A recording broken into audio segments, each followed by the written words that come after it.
Hi everyone, welcome to all of you. आप सभी का मेरे यूट्यूब चैनल शिवा ज्ञान पाठशाला में स्वागत है। दोस्तों, आज की इस वीडियो में हम co-curricular first aid and health के मॉडल पेपर को सॉल्व करने वाले हैं, जो कि first aid and health BA, BSc, BCom, BBA first semester के स्टूडेंट के लिए कॉमन सब्जेक्ट है। ठीक है दोस्तों, ये सब्जेक्ट को सभी को पास करना अनिवार्य होता है।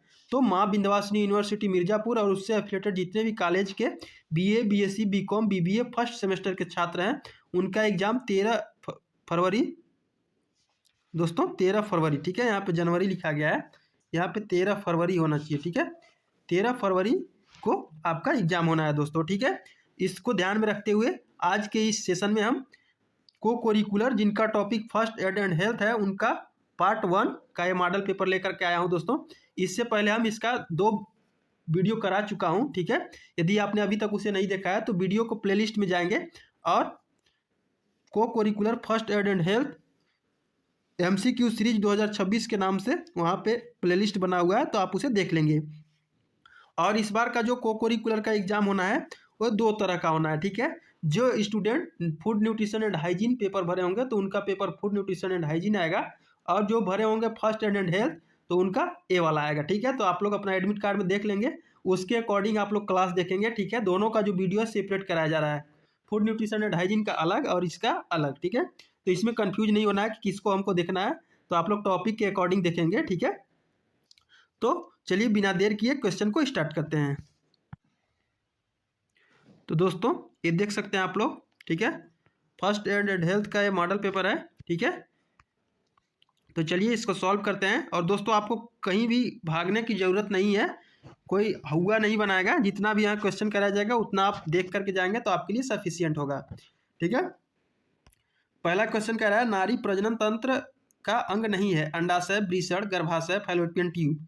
तो इसमें से राइट ऑप्शन हो जाएगा दोस्तों वृषण। क्या होगा? वृषण। वृषण जो है नारी प्रजनन तंत्र यानी कि फीमेल रिप्रोडक्टिव सिस्टम, ये नहीं है। ठीक है, बाकी सब है, अंडाशय भी है, गर्भाशय भी है, फैलोपियन ट्यूब भी है। ठीक है, यानी कि जो वृषण जिसको टेस्टिस के नाम से जाना जाता है, ये पुरुष प्रजनन प्रणाली का एक अंग है, जबकि अंडाशय जिसको ओवरी बोला जाता है, गर्भाशय यूट्रस और फैलोपियन ट्यूब महिला प्रजनन प्रणाली के अंग हैं। क्वेश्चन नंबर 2, प्राकृतिक आपदा नहीं है, बाढ़, भूकंप, सुनामी, गैस रिसाव। इसका राइट ऑप्शन हो जाएगा दोस्तों ऑप्शन 4 बिल्कुल करेक्ट होगा। गैस रिसाव जो है एक मानव जनित या औद्योगिक आपदा है। बाढ़, भूकंप और सुनामी जो है एक प्राकृतिक समस्या है। ठीक है, यह भूकंप है। क्वेश्चन नंबर 3 कह रहा है राष्ट्रीय कृमि मुक्ति दिवस मनाया जाता है 5 अगस्त को, 8 अगस्त को, 10 अगस्त को या 15 अगस्त को। तो दोस्तों, इसका आपका जो राइट ऑप्शन हो जाएगा ऑप्शन 3 बिल्कुल करेक्ट होगा, 10 अगस्त को। ठीक है, यानी कि भारत में राष्ट्रीय कृमि मुक्ति दिवस, ठीक है, प्रति वर्ष कब मनाया जाता है? 10 अगस्त को मनाया जाता है। ठीक है दोस्तों, क्वेश्चन नंबर 4 आघात का लक्षण है अधिक पसीना आना, पल्स रेट बढ़ना, बेचैनी, उपरोक्त सभी। तो इसका राइट ऑप्शन हो जाएगा उपरोक्त सभी। ठीक है, आघात के लक्षणों में अधिक पसीना आना, पल्स रेट बढ़ना और बेचैनी, ये सभी शामिल है। क्वेश्चन नंबर 5 कह रहा है कि पीत रस बनता है, कहाँ बनता है? बड़ी आंत में, यकृत में, पेट में या उपरोक्त सभी। तो इसका सेकंड बिल्कुल ऑप्शन करेक्ट हो जाएगा, यानी कि पीत का निर्माण जो होता है लीवर में ही होता है, यानी कि यकृत में होता है, यह पित्ताशय में जमा होता है, गाल ब्लाडर में ना। ठीक है, क्वेश्चन नंबर 6 कह रहा है कि गर्भकालीन अवधि कितने दिन की होती है? 365 दिन, 206 दिन, 280 दिन, 215 दिन। तो दोस्तों, इसमें आपका जो राइट ऑप्शन हो जाएगा ऑप्शन 3 बिल्कुल करेक्ट होगा, 280 दिन। यानी कि गर्भावस्था आमतौर पर लगभग 280 दिनों का, यानी कि 40 सप्ताह। कितना दोस्तों? 40 सप्ताह तक चलती है, जिसकी गणना अंतिम मासिक धर्म की शुरुआत से होती है। जब लास्ट बार मेंस्ट्रुअल साइकिल आता है, उसको वहाँ से लेकर के दिन की शुरुआत होती है, गणना यहाँ से गिना जाता है। ठीक है, क्वेश्चन नंबर 7 किस रसायन को हम हार्मोन ऑफ लव के नाम से जानते हैं? Hormone of love. ठीक है,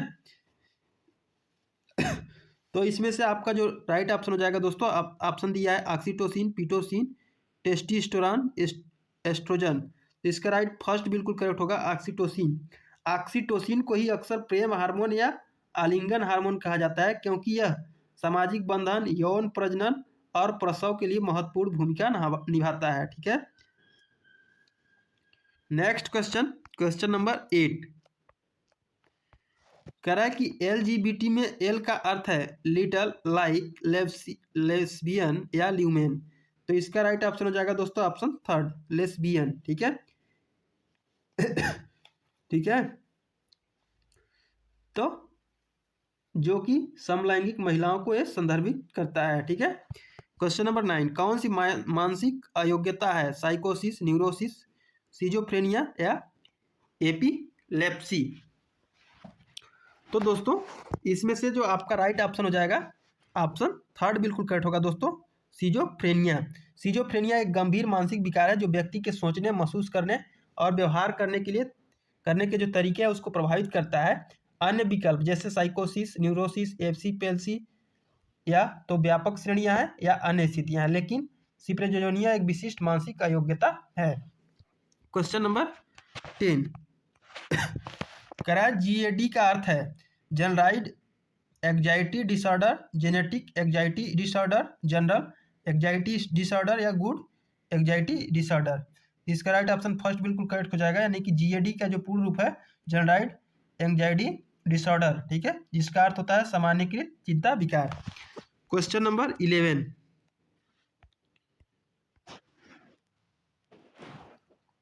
कह रहा है दोस्तों प्रत्येक वर्ष सितंबर का दूसरा शनिवार मनाया जाता है। क्या मनाया जाता है? विश्व प्राथमिक चिकित्सा दिवस, मानसिक स्वास्थ्य दिवस, सड़क सुरक्षा दिवस, मेडिकल केयर दिवस। तो इसमें से राइट ऑप्शन हो जाएगा ऑप्शन बिल्कुल फर्स्ट इसमें हो जाएगा, विश्व प्राथमिकता दिवस।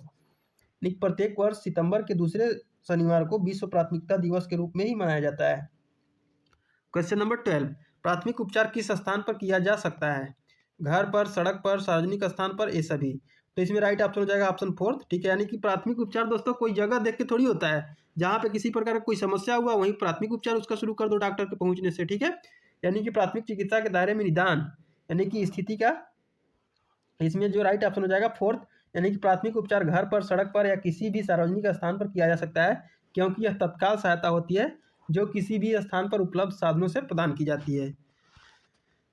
क्वेश्चन नंबर 13, कह रहा प्राथमिक चिकित्सा के दायरे को संक्षेप में इस प्रकार वर्णित किया जा सकता है, निदान, उपचार, निपटान, ये सभी। तो इसका राइट ऑप्शन हो जाएगा ऑप्शन फोर्थ, ये सभी। प्राथमिक उपचार घर पर, ये वाला हो जाएगा दोस्तों, प्राथमिक चिकित्सा के दायरे में निदान यानी कि स्थिति का आकलन, उपचार, तत्काल सहायता और निपटान यानी कि आगे की चिकित्सा के लिए व्यवस्था सभी शामिल होते हैं दोस्तों। ठीक है, क्वेश्चन नंबर 14, कह रहा है कि कोई हानिकारक केमिकल आंखों में गिर जाए तो कितनी देर तक आंखों को साफ पानी से धोना चाहिए? 10 मिनट, 20 मिनट, 30 मिनट या 40 मिनट? तो दोस्तों आपके यदि आंख में किसी प्रकार का हार्मफुल केमिकल गिर जाए तो उसे कम से कम 20 मिनट धुलना चाहिए। कितना? 20 मिनट। ठीक है, ताकि केमिकल का प्रभाव जो है धीरे धीरे कम हो सके। क्वेश्चन नंबर 15, कह रहा है मानसिक स्वास्थ्य दिवस मनाया जाता है 10 अक्टूबर को, 10 जून को, 20 मार्च को या 20 अक्टूबर को? तो इसका राइट ऑप्शन हो जाएगा दोस्तों ऑप्शन फर्स्ट, मानसिक स्वास्थ्य दिवस हर साल 10 अक्टूबर को ही मनाया जाता है। क्वेश्चन नंबर 16, इनमें से कौन सा संवेदी अंग नहीं है? जीभ, नाक, गला, आंख। तो संवेदी अंग कौन नहीं है? तो गला नहीं है। ठीक है, जीभ, नाक और सांस आंख जो है संवेदी अंग है, जबकि गला संवेदी अंग नहीं है।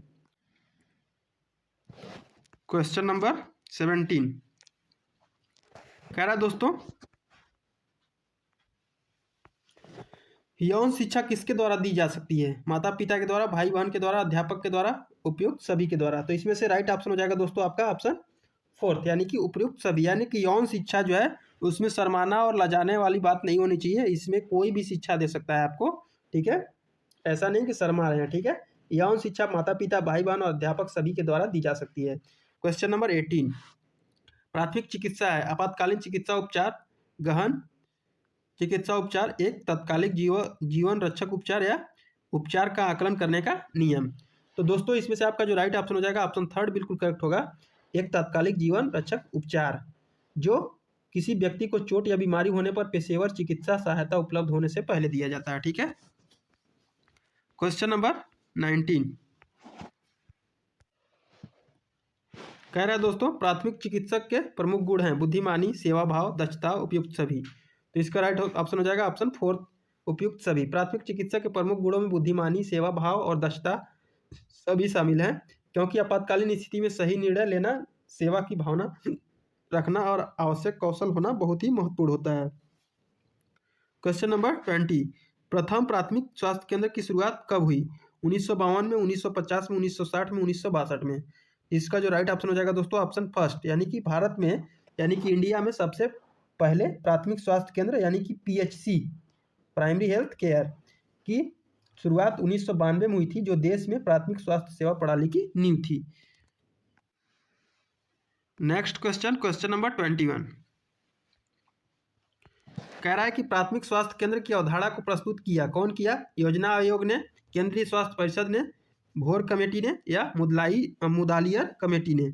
तो दोस्तों इसका जो राइट ऑप्शन हो जाएगा ऑप्शन थर्ड बिल्कुल करेक्ट होगा, भोर कमेटी ने। यानी कि प्राथमिक स्वास्थ्य केंद्र की अवधारणा को भोर कमेटी ने सन 1946 में प्रस्तुत किया था, जिससे भारत में स्वास्थ्य सेवाओं के विकास के लिए व्यापक सिफारिशें भी की गई थी। ठीक है, नेक्स्ट क्वेश्चन, क्वेश्चन नंबर 22, कह रहा है कि फर्स्ट एड का 3 सूत्री नियम कौन सा है? एयरवे, ब्रीदिंग, सर्कुलेशन, एंटीनेटल दवा, मेडिसिन, एयरवे, ब्रीदिंग, संचार, या उपरोक्त सभी?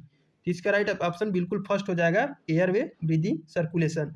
फर्स्ट एड का 3 सूत्री नियम, जिसमें ABC के नाम से जाना जाता है, इसका अर्थ होता है एयर वे यानी कि श्वास मार्ग, ब्रीदिंग यानी कि श्वसन, और सर्कुलेशन यानी कि परिसंचरण, जो जीवन रक्षक प्राथमिक उपचार के बुनियादी कदम है। ठीक है दोस्तों,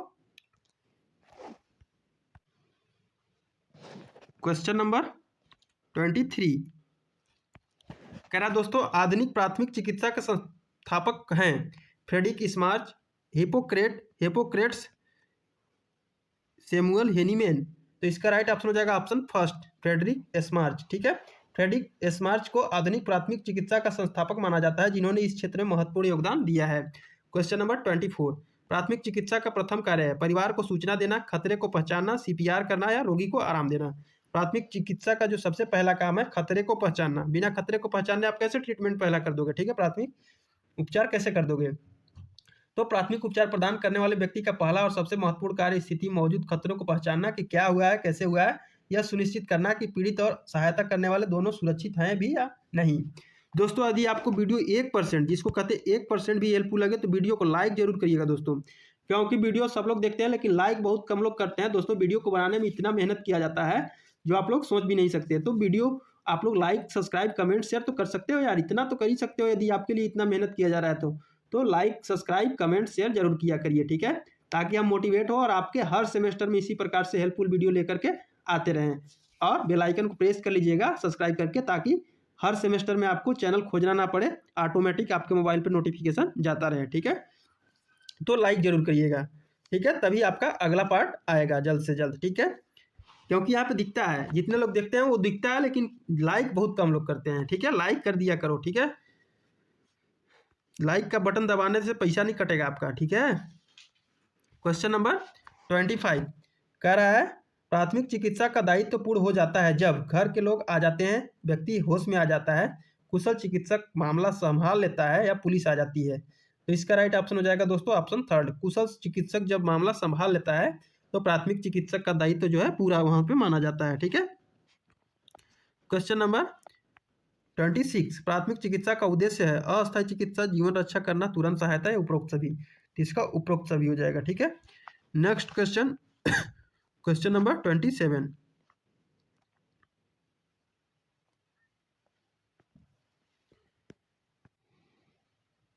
कह रहा है दोस्तों वह चिकित्सालय जो दूर दराज के क्षेत्रों में बस द्वारा चिकित्सा सुविधाएं पहुंचाया जाता है, जिला चिकित्सालय को कहते हैं चलती फिरती डिस्पेंसरी, या WHO, या यूनिसेफ? इसका राइट ऑप्शन हो जाएगा ऑप्शन सेकंड, चलती फिरती डिस्पेंसरी। वह चिकित्सालय जो बस के माध्यम से दूर दराज के क्षेत्रों में चिकित्सा सुविधाएं प्रदान करता है उसे चलती फिरती डिस्पेंसरी या मोबाइल डिस्पेंसरी, यह सुविधा उन लोगों तक स्वास्थ्य सेवाएं पहुंचाती है जहां अस्थायी अस्पताल नहीं होते हैं। ठीक है, क्वेश्चन नंबर 28, बीमार या घायल व्यक्ति को ले जाने का सबसे अच्छा साधन है बैलगाड़ी, ट्रक, एम्बुलेंस, या साइकिल? तो इसका राइट ऑप्शन हो जाएगा ऑप्शन थर्ड, इसमें बिल्कुल करेक्ट माना जाएगा दोस्तों, एम्बुलेंस। ठीक है, यानी कि बीमार या घायल व्यक्ति को अस्पताल ले जाने के लिए एम्बुलेंस सबसे अच्छा और तेज साधन है। इसमें प्राथमिक उपचार की सुविधाएं और प्रशिक्षित कर्मचारी भी उसमें रहते हैं। क्वेश्चन नंबर 29, कह रहा दोस्तों चिकित्सा के उपकरण किस प्रकार के होने चाहिए? साबुन से धुले हुए, स्टेरिलाइज, पानी से धुले हुए, पेपर से साफ। तो इसका राइट ऑप्शन हो जाएगा ऑप्शन सेकंड, स्टेरिलाइज होना चाहिए। संक्रमण से बचने के लिए चिकित्सा उपकरणों को हमेशा स्टेरिलाइज यानी कि कीटाणु रहित होना चाहिए। यह सुनिश्चित करता है कि उपकरण के माध्यम से कोई बीमारी ना फैले। क्वेश्चन नंबर 30, प्राथमिक चिकित्सा किट में होता है क्या क्या होता है? बैंडेज, ORS, डिटॉल, उपरोक्त सभी। तो इसका उपरोक्त सभी बिल्कुल करेक्ट होगा, यानी कि सब चीज इसमें होता है प्राथमिक चिकित्सा किट में।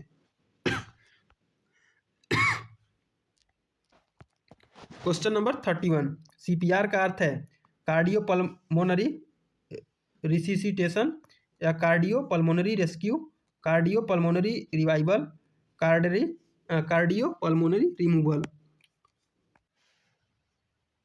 तो दोस्तों इसका आपका जो राइट ऑप्शन हो जाएगा ऑप्शन फर्स्ट, ठीक है। यानी कि CPR का पूर्ण रूप कार्डियो पल्मोनरी रिसिसिटेशन है। यह एक जीवन रक्षक आपातकालीन प्रक्रिया है। क्वेश्चन नंबर 32, AVPU पैमाने में A का अर्थ है कार्य है, सतर्कता, सक्रियता या इनमें से कोई नहीं। तो इसका एक्शन हो जाएगा, ठीक है। क्वेश्चन नंबर 33, कह रहा दोस्तों कि सर्प द्वारा काटे गए व्यक्ति को रोकना चाहिए लेटने से, सोने से, चलने से या बैठने से। तो किसी को यदि सर्प काट लिया है तो उसको चलने से तुरंत रोकना चाहिए। सर्प के दंश के बाद पीड़ित को शांत रहना चाहिए और जितना संभव हो सके कम से कम चलना चाहिए, ताकि जो जहर है यानी कि जो विष है पूरे शरीर में न फैले। आप चलेंगे तो क्या होगा, ब्लड का सर्कुलेशन बढ़ेगा, तो जल्द से जल्द उसका विष जो है आपके पूरे बॉडी में फैल जाएगा, इसलिए चलने से उसको रोकना चाहिए। क्वेश्चन नंबर 34, कह रहा है इनहेलर का प्रयोग किया जाता है जले में, अस्थमा में, चोकिंग में या सांस न आने में। तो इसका राइट ऑप्शन हो जाएगा ऑप्शन सेकंड। इनहेलर का उपयोग मुख्य रूप से अस्थमा, जिसको दमा के नाम से जाना जाता है, और अन्य श्वसन संबंधी समस्याओं के उपचार के लिए किया जाता है, ताकि दवा सीधे फेफड़ों तक पहुंचाई जा सके, ठीक है दोस्तों। क्वेश्चन नंबर 35, कह रहा है कार्बन मोनोऑक्साइड एक गैस है, बेरंग, विषैली, स्वाधीन या ये सभी। तो इसका राइट ऑप्शन हो जाएगा ऑप्शन फोर्थ, ये सभी। कार्बन मोनोऑक्साइड जो है गैस जो है रंगहीन, विषैली और स्वाधीन होती है, इसलिए विकल्प 4 बिल्कुल करेक्ट हो जाएगा। चमकीली लाल रक्त कणिकाएं पाया जाता है सिरा में, धमनी में, सिराए में या सभी में। तो इसका राइट ऑप्शन हो जाएगा ऑप्शन सेकेंड, धमनी में, ठीक है। यानी कि चमकीली या चमकीला लाल रक्त धमनियों में पाया जाता है, क्योंकि वे हृदय से ऑक्सीजन युक्त रक्त को शरीर के बाकी हिस्सों तक ले जाती है। सिराओं में ऑक्सीजन रहित रक्त होता है, जो गहरा लाल और बैगनी हो सकता है, ठीक है। क्वेश्चन नंबर 37, कह रहा है दोस्तों एक सामान्य वयस्क की सामान्य पल्स रेट क्या है? 60 से 100, 40 से 60, 90 से 100 या 60 से 120। तो इसका राइट ऑप्शन हो जाएगा ऑप्शन फर्स्ट, 60 से 100। एक सामान्य वयस्क इंसान की सामान्य पल्स रेट जो होता है, हृदय की गति 60 से 100 बीट प्रति मिनट यानी कि BPM के बीच होना चाहिए। क्वेश्चन नंबर 38, जब हृदय सिकुड़ता है तब धमनियों में दबाव कैसा होता है? बढ़ता है, कम होता है, समान रहता है या ठीक से पता ही नहीं है? तो इसका राइट ऑप्शन हो जाएगा ऑप्शन फर्स्ट, बढ़ता है। जब हृदय सिकुड़ता है यानी कि सिस्टोलिक, तो यह रक्त को धमनियों में पंप करता है, जिससे धमनियों में दबाव बढ़ता है। दोस्तों आप सभी बताएंगे कि आपको जो क्या बोलते हैं एक्सप्लेनेशन है अच्छे से समझ में आ भी रहा है या नहीं आ रहा है, ठीक है। तो अभी आपको लाइक करना है यदि हेल्पफुल लगे वीडियो तो। चलिए अगला क्वेश्चन देखते हैं, क्वेश्चन नंबर 39, कह रहा है दोस्तों WBC का फुल फॉर्म क्या है? ठीक है, high white blood corpuscles, white blood cell, white blood corpuscles या वाइट ब्लड सेल। तो इसका राइट ऑप्शन सेकंड बिल्कुल हो जाएगा। WBC का मतलब होता है वाइट ब्लड सेल होता है। ये कोशिका शरीर की प्रतिरक्षा प्रणाली का एक महत्वपूर्ण हिस्सा है और संक्रमण से लड़ने में हेल्प करती है, ठीक है दोस्तों। नेक्स्ट क्वेश्चन 40, रक्त को जमाने में मदद करती है, प्लेटलेट्स, RBC, WBC या सभी। तो इसका राइट ऑप्शन हो जाएगा ऑप्शन फर्स्ट, प्लेटलेट्स है, रक्त को जमाने में मदद करती है। यानी कि प्लेटलेट्स जिसको बिम्बाणु के नाम से जाना जाता है, यानी कि प्लेटलेट्स रक्त के में मौजूद छोटी रंगीन कोशिकाएं होती हैं, जो रक्त को थक्के बनाने में मदद करती है। जब कोई चोट लगती है तो प्लेटलेट्स एक साथ चिपक जाती है और रक्त स्राव को रोकने के लिए एक प्लग बनाती है, ठीक है। नेक्स्ट क्वेश्चन, क्वेश्चन नंबर है दोस्तों 41, कह रहा है कि आंतों का स्वास्थ्य को क्या कह रहा है दोस्तों? आंतों को स्वास्थ्य को इसमें से कौन बनाए रखता है? स्टार्च, विटामिन, फाइबर या वसा। इसका राइट ऑप्शन हो जाएगा ऑप्शन थर्ड, यानी कि कौन सा होगा दोस्तों? थर्ड, यानी कि फाइबर। ठीक है, फाइबर एक प्रकार का कार्बोहाइड्रेट है जिसे शरीर पचा नहीं सकता। यह पाचन तंत्र को स्वस्थ रखने में महत्वपूर्ण भूमिका निभाता है, नियमित मल त्याग को बढ़ावा देता है और कब्ज को रोकने में हेल्प करता है। क्वेश्चन नंबर 42 कह रहा है दोस्तों, किस अंग का पाचन क्रिया में योगदान नहीं है? यकृत का, अमाशय का, किडनी का या ग्रसिका का? तो दोस्तों इसमें से आपका जो राइट ऑप्शन हो जाएगा ऑप्शन थर्ड बिल्कुल करेक्ट होगा, किडनी का। ठीक है, किडनी जिसको गुर्दा बोला जाता है, इसका मुख्य कार्य रक्त को छानना और मूत्र के रूप में अवशिष्ट पदार्थों को निकालना है। यह पाचन क्रिया में सीधे तौर पर शामिल नहीं होता। यकृत, अमाशय और ग्रसिका सभी पाचन प्रक्रिया के अंग हैं। Next question, question number 43। ठीक है दोस्तों, कह रहा है दोस्तों, इंसुलिन के कम व अधिक बनने से बीमारी होती है। हृदयघात, थायराइड या मधुमेह, पीसीओडी? इसका राइट ऑप्शन हो जाएगा ऑप्शन थर्ड बिल्कुल करेक्ट होगा दोस्तों, यानी कि इंसुलिन एक हार्मोन है जो रक्त शर्करा के स्तर को नियंत्रित करता है। जब इंसुलिन का उत्पादन कम या अधिक होता है तो मधुमेह क्या होता है? बीमारी हो जाता है। ठीक है, क्वेश्चन नंबर 40। ठीक है, 40 कह रहा है दोस्तों कि ORS का पूर्ण रूप है, यानी कि the full form of ORS, oral rehydration solution, oral rehydration salt, oral rapid solution या ओरल रैपिड साल्ट? तो इसका राइट ऑप्शन हो जाएगा ऑप्शन फर्स्ट बिल्कुल करेक्ट होगा दोस्तों, ओरल रिहाइड्रेशन सॉल्यूशन। ठीक है, यानी कि ORS का पूर्ण रूप ओरल रिहाइड्रेशन सॉल्यूशन है जिसका उपयोग शरीर में पानी और इलेक्ट्रोफाइल्स की कमी को पूरा करने के लिए किया जाता है दोस्तों। क्वेश्चन नंबर 45 कह रहा है, दिल के दौरे का संकेत नहीं है। छाती में दर्द, दर्द कंधे तक फैलना, पसीना आना, नाक से खून बहना? तो इसका राइट ऑप्शन हो जाएगा ऑप्शन फोर्थ, नाक से खून बहना। ठीक है, यानी कि दिल के दौरे के सामान्य संकेतों में छाती में दर्द, दर्द कंधे तक फैलना और पसीना आना शामिल है। नाक से खून बहना दिल के दौरे का संकेत नहीं है। ठीक है दोस्तों, क्वेश्चन नंबर 46 एक औरत का सामान्य हीमोग्लोबिन स्तर होता है, कितना होता है? 12 से 16, 14 से 16, 10 से 15 या 11 से 13? तो इसका राइट ऑप्शन हो जाएगा ऑप्शन फर्स्ट बिल्कुल करेक्ट होगा दोस्तों, 12 से 16। ठीक है, डेसीलीटर क्या दोस्तों?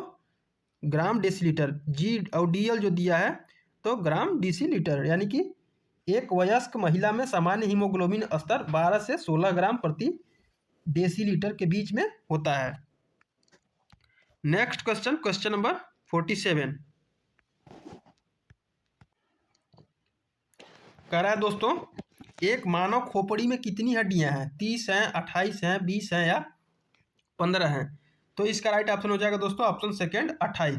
मानव खोपड़ी में आमतौर पर 22 हड्डियां होती हैं, जिनमें 8 जो होती हैं कपाल की और 14 जो होता है आपके चेहरे का शामिल है हड्डियां। ठीक है, यदि कान की हड्डियों, दोनों कानों में 3-3 हड्डी और हाइपोइड हड्डी यानी कि एक को भी शामिल किया जाए तो कुल 29 हड्डियां होती हैं। दिए गए विकल्पों में 28 सबसे निकटतम और सामान्य रूप से स्वीकृत उत्तर है, तो जो अक्सर कान की हड्डियों को छोड़कर गिना जाता है। ठीक है दोस्तों, इसलिए आपका सेकंड बिल्कुल करेक्ट हो जाएगा। क्वेश्चन नंबर 48 शरीर की सबसे लंबी हड्डी है? खोपड़ी का, जांग का, पसली का, इनमें से कोई नहीं? तो जांग का। किसका दोस्तों? जांग का, यानी कि शरीर की सबसे लंबी हड्डी फीमर होती है जिसे जांग की हड्डी भी कहा जाता है।